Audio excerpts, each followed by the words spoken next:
Kulumak Lishabil Esiliqa kwa Jesucristo Jois Ibaom San Lucas. Abana ninki ere la esh dichokis chiapinkwe. Chirakeb lishikniki ilo kere. Chepanu usilal reb linike tsikhtanan ere. Chetsama usilal sashpene linike ma usilang ere. Cheshtihok chirishep linike kaban ere. Anitis ach chiruk lako chakyak kichisak lihumpaka. Utkui anitis mak la patbal. Chakana baki lakwakre. Jalak anitis sama ka reru akwe chakyakre. Utkui anitis chaprik aru akwe ma patchik. Utko charu terah teshpanu ere eblipoyanam. Hokanak kichepanu akla esh reban. Kuini kiraeb kakili ni kirao kere. Karu ek akamungkil tekul. Shpanak eblahmak nekeshra akui ni kirao krem. Utkui ni kebanu usilal reb linike usilang ere.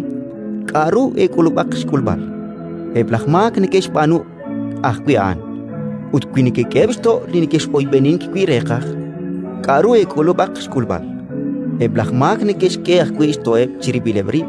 Renak teshkul kuichik rekach. Autlaes chirakeb lishiknike ilo kere. Chesh usilang ut chesh keoch chito chinka teroy benirekach.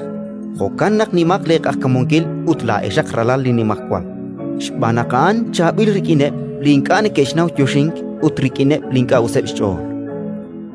Ustanakesh honakach ustan lechukwa. Meshrakok atin utinka tarakmank atin saiben. Meshkeok satoch pamak utinka teshkeek satoch pamak. Cheskuyok mak ut tekuymank emak. Cheskeok ut tak emang ere. Hun chabil pisok tsaktsot chikpilak buiput tak ere. Panakrikin di pislep nekesh pisokui teshpisek akui laesh. Ratin likakwa Inda lokal